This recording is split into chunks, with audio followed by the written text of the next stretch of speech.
Well, hello everyone, and welcome to the Pokemon Blue Deluxe Nuzlocke. I am Adarum, and it's been a while since I last did a Nuzlocke on this channel, so I figure it's about time to get going on another one here. So for those of you wondering what Pokemon Blue Deluxe is, it's a hack of the original Pokemon Blue. It is one of a series of hacks. There's two hacks, there's a Red Deluxe as well. And what it does is it converts the whole game into full color.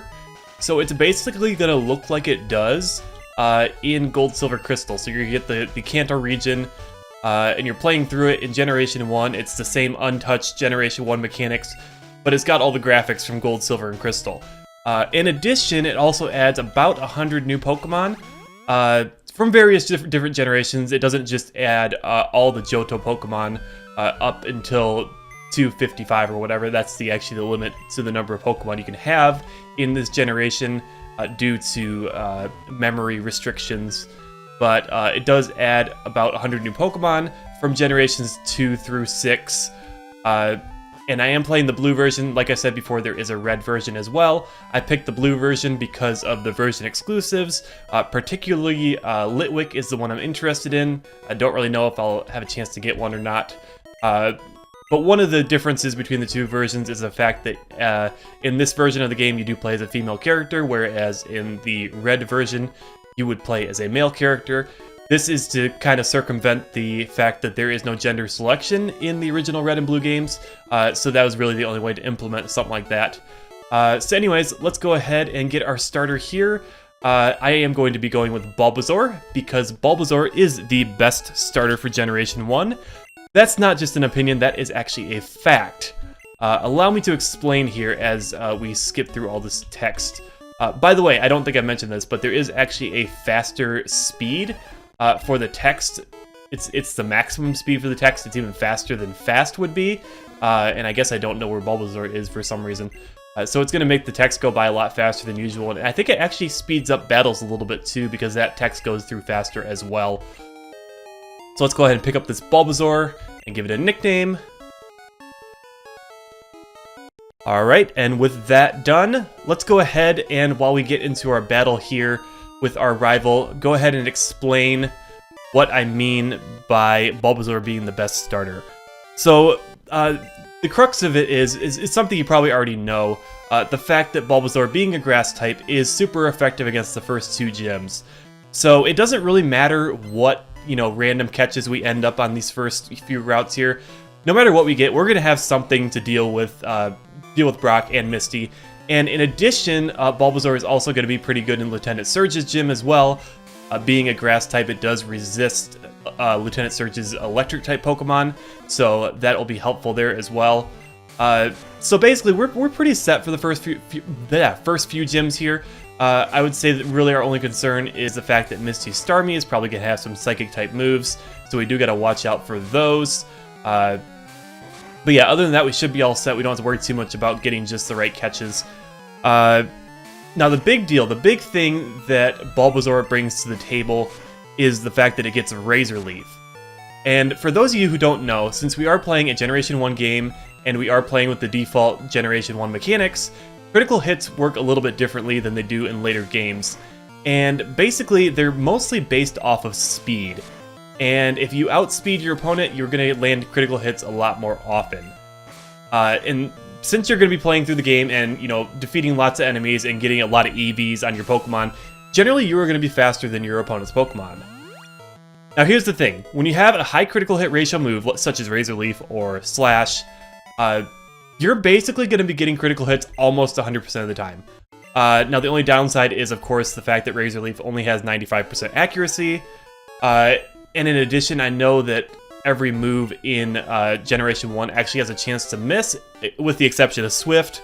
There's just a little bug in the coding that makes it so that even moves with 100% accuracy will still miss some of the time. But we're basically going to be landing critical hits most of the time here, which will be very, very nice. And in addition to that, Bulbasaur also gets access to a couple of the powder moves. For some reason, I thought it could get Stun Spore. That might be just in later generations. It might not even be possible. I don't think it's possible for it to learn Stun Spore in this generation. It's not in its level up moveset. I had thought it was, but unfortunately is not. But we do get Poison Powder, which might be kind of useful if we stack that on top of Leech Seed's damage. We did just learn Leech Seed there. We leveled up to level 7 while I was fighting those random Pokemon. We also have some glitchiness happening over here. That's just a side effect of this being a hack and having some little issues here and there with the new tile set with all the colors and stuff like that. But yeah, basically we can stack poison damage with Leech Seed damage. If we get Toxic, which I think we get later in the game as a TM, then using that in combination with Leech Seed will actually double Leech Seed's damage, which can be a pretty nice little combination there. For taking down bulky enemies if we really need it. Although, to be fair, most of the time you're not going to be getting into stall wars that often in the in-game portion of the game. You're generally just going to try and overpower your opponents as fast as possible. Maybe stalling out if you need to heal Pokemon or something like that. But it might have some uses here and there. And of course, as I was talking about powder moves, Sleep Powder is the big one. Although, unfortunately, we don't get Sleep Powder, assuming we're evolving our Bulbasaur all the way. We're not going to get it until level 55, which is going to be pretty late in the game. And we're really not going to be getting Sleep Powder until probably the Elite Four, to be honest. So that's kind of unfortunate, but it is still something we are going to be getting. And to top all that off, Bulbasaur also has, I believe, the fastest growth curve, meaning it's going to gain levels the fastest out of the 3 starters. It's not a huge difference, but it is still something. And anyways, our rival Blue here is bragging about getting a town map from his sister.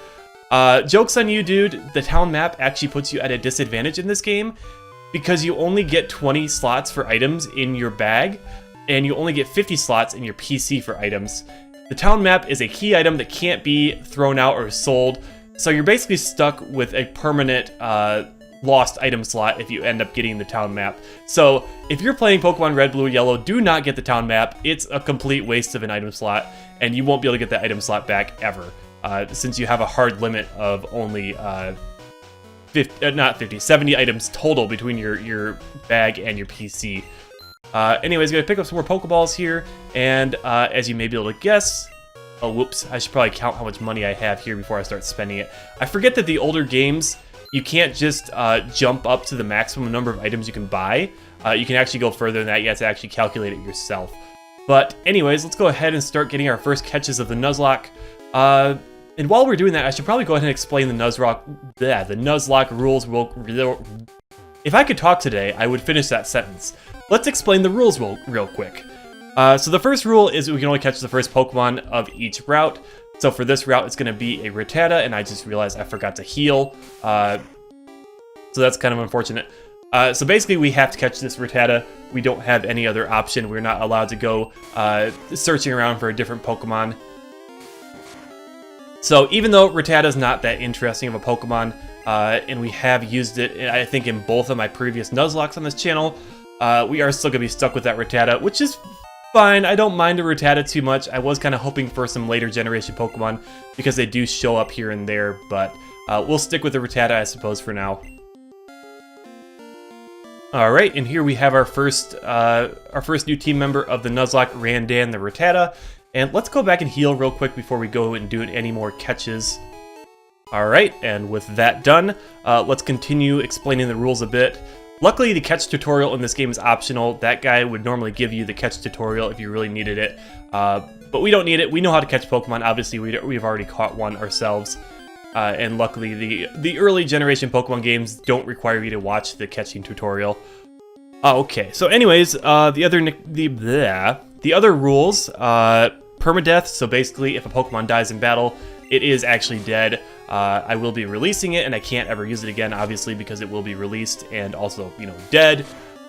So basically, this increases the challenge of the game, and it makes it so you really have to keep an eye on your Pokemon's HP, and it just makes the game a whole lot more difficult, and it makes it a lot more fun, in my opinion. Obviously, there are times when I don't want to play Nuzlocke. I don't, specifically restrict myself to only playing this kind of game mode in Pokemon, but it is fun for games that I've already played through, which is what most of the hacks and such I've been playing on this channel are.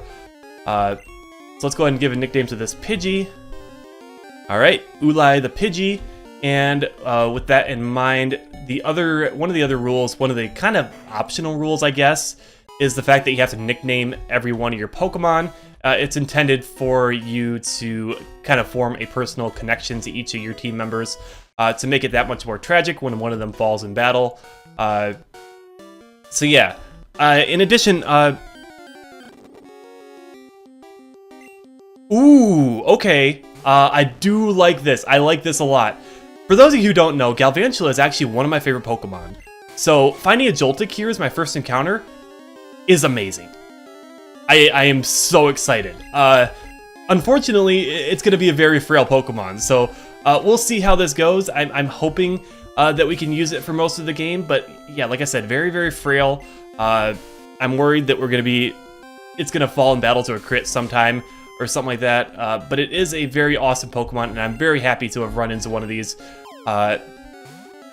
Apologies for the little sped up section there. I'm used to just speeding up through like random encounters like that, and I forgot that this was going to be the first encounter on the route here. So yeah, let's go ahead and add this Pokemon to our team, give it a good nickname. Okay, so while I was getting into that battle, what I meant to mention was the fact that the way I'm coming up with nicknames for this run is I am naming Pokemon based off of Star Wars characters, mostly obscure Star Wars characters, because I'm going on Wikipedia and selecting a random page on there just to come up with some, random name that maybe you haven't heard before.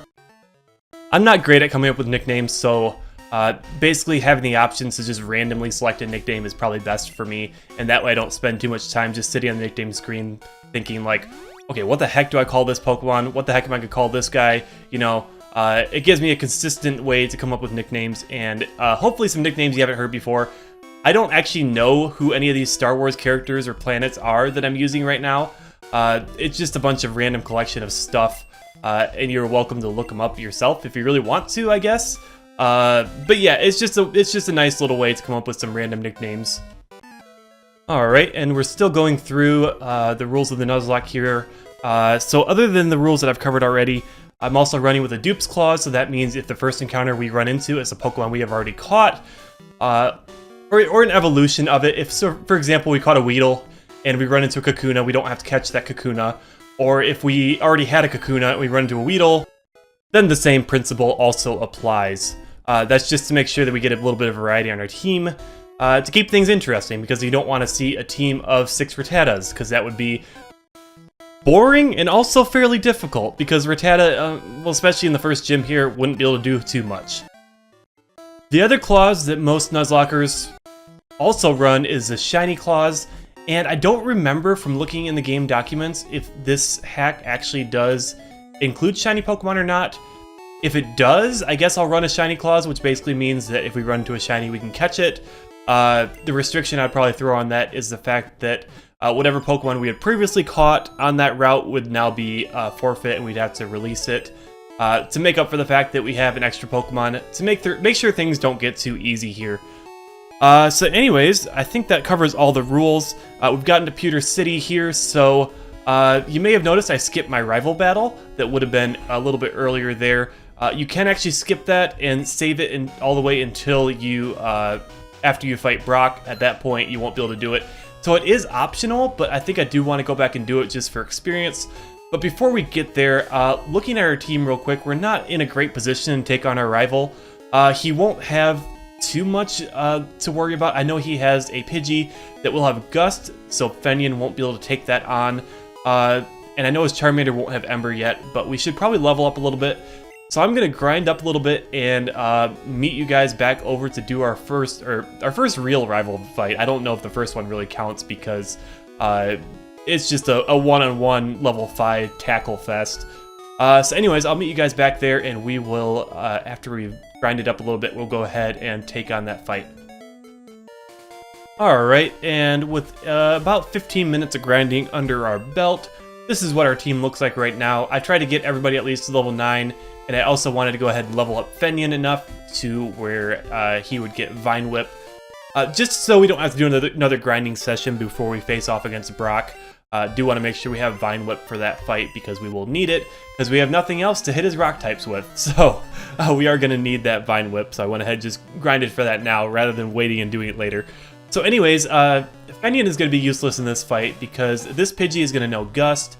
In the original Red and Blue, Gust was a normal type move, probably to make sure the early game wasn't too difficult for Bulbasaur players. But in this hack, it has been changed to a flying type move. I know there's a couple other types that have been changed as well. This hack does add all the new types, so Dark, Steel, and Fairy. And I know Bite has been changed to be a Dark type like it is in later games. And we are having a hard time landing hits on this Pidgey, so let's switch out of there before we die. Don't send out Fenyon, let's send out Ulai. Did I say Ulai last time or Uli? I don't know, I'm probably going to have some difficulties with pronunciations on some of these names because I haven't looked up official pronunciations for these names. I've just kind of come up with them on the spot and then just kind of picked a pronunciation. So let's go ahead and finish off this Pidgey. We are faster because we are a level higher. And then next up is going to be the Charmander. Like I said, it shouldn't have Ember, so actually we might just go ahead and send in Fenyon here. Even if it has Ember, I don't think that'd be enough to knock me out, because I am high enough level. So let's go ahead and get a Leech Seed off on it to whittle away its health, because otherwise we're not going to be able to one-hit KO it with anything. And then let's go ahead and get that health, and do we want to switch into somebody else? Probably not.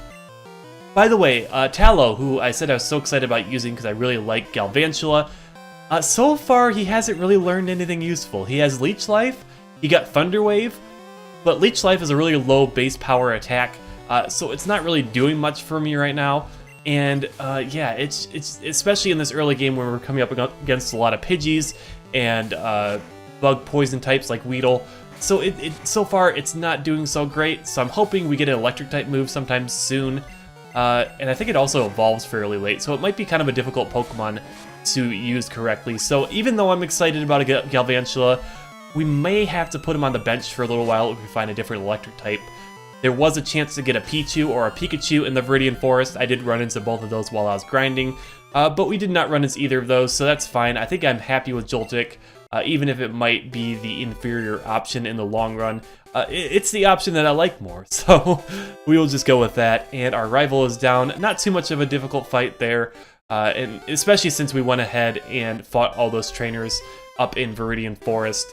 I just figured it would make things easier if we got all that grinding under our belt first. Otherwise, we would have had some more difficulty with this fight. I don't know if a lot of people realize you can do all that stuff before you fight Blue. I think a lot of people just tend to go right to it and either grind off of stuff on these early first two routes, or yeah, just don't enter Viridian Forest until they fight their rival. And you can do all that stuff first. You can do everything except for fight Brock. You could even go and fight his little gym trainer there if you wanted to, although that wouldn't really net you that much experience in the long run. So anyways, let's trek back on up to Viridian City and take on Brock. Alright, and here we are back in Pewter City, ready to take on the first gym here. If you pick Charmander and you're playing through this hack, you are going to have a bad time, let me just say. You know, I have nothing against Squirtle. Squirtle is a fine Pokemon, and it used to be my favorite starter until more recently when I kind of got won over onto the Bulbasaur team. But if you pick Charmander, even in general, Charmander is a difficult one in Generation 1 because it doesn't have anything to hit Rock-type Pokemon with, other than, I mean, it can hit it with Scratch, but that's not going to really do too much. But yeah, if you don't catch anything that you can be useful against Rock-type Pokemon, for example, you could catch a Mankey, or you could catch a Butterfree to use Confusion, then you probably won't be able to beat Brock. Now here's the thing though, in this hack, there is a little bit of enhanced difficulty. So, Brock's Onix, I haven't really played through too much of the hack, but I did have a kind of failed recording of this first part of the game, where I played through and got through Brock, and his Onix brought out Rock Slide, which is a fairly high power move for this point in the game. So if you have a Charmander, and even if you catch a Butterfree to use Confusion for neutral damage, you're basically guaranteed to lose here. There's not really anything you can catch that you can use against Brock. I mean, I don't even remember seeing Mankey as one of the Pokemon you can catch over on the route that you fight Blue on. So I don't know what you'd do if you were playing through this hack using Charmander. Even like a regular playthrough, you would have some difficulty even trying to fight this over and over again. You'd have to do a lot of grinding to get through this fight. So anyways, let's get into this fight. He does have a ROGGENROLA. It is really nice to see some different Pokemon rather than the usual, Geodude and such. That's part of the reason I'm playing this hack, is I kind of wanted to play Generation 1, but I wanted to mix things up, because I feel like every time you see a Generation 1 playthrough of Red and Blue or one of the remakes or Yellow or whatever, you're going to see the same Pokemon over and over and over again, and, everybody's team is going to look, relatively the same. Everybody's going to pick up, Pidgey and Rattata, which of course I did end up picking up because they were the first ones I ran into. But it just gets kind of boring and it gets kind of samey seeing the same Pokemon over and over again, so I wanted, for the sake of variety, to be able to catch different Pokemon. And okay, so I must be higher level than I was for my last run through of this gym, because I don't think I took him out in one hit. Or maybe he hit me with a Rock Slide before I could attack him. It was something like that, but I know I saw that Rock Slide come out, and it did quite a bit of damage, which is why I wanted to be at a good level for this fight, because Rock Slide did over half of my health, which means a critical hit would have knocked me out, and that would have brought a sad end to my Bulbasaur's reign of terror, which will be not really coming into effect until we get Razor Leaf. So we get the TM for Rock Slide. I don't think anybody can learn that at this point in time, so that's kind of unfortunate. But let's go ahead, run back and heal, and then I don't think we have too much time in this video yet. It's hard to tell for sure because I cut it up into 2 segments. I recorded that first segment, stopped recording, and then went ahead and did all my grinding and then started another recording session, so I don't have an exact time on how long this has been going. But let's go ahead and I think I'm going to speed through all the trainers over here, but I'll keep that as kind of the last part of this video. So I'm going to go ahead and cue up some battle music, and we're going to do a bit of a speed montage through all these trainers and possibly get an evolution for Fenyon here. That would be nice to see. So yeah, I'll see you guys over at the Mount Moon Pokemon Center.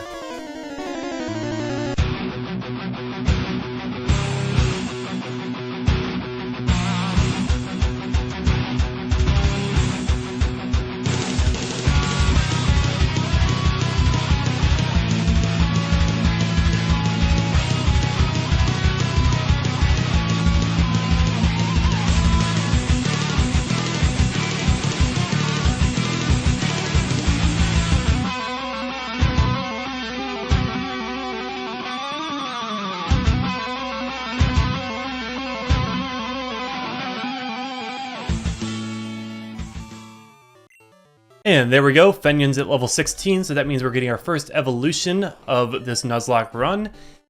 In my original run that I did, of this first little segment here that didn't really record, my first evolution was a Caterpie, which of course isn't that interesting. That was my catch for Iridium Forest rather than getting Joltik, which I like a lot more.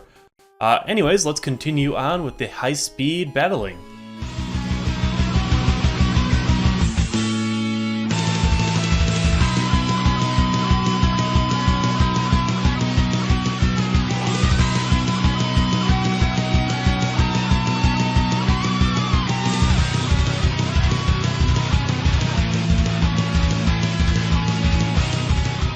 Alrighty, and with all of those battles done, let's go ahead and get our catch for this route down here real quick.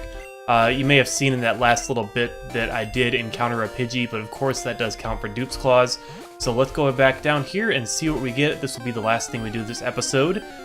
And our catch is going to be a Spearow, which is another flying type, but I guess that's okay. I guess I'd rather have a Spearow than a Pidgey anyway, considering we have already used a Pidgey before, so that'll be nice.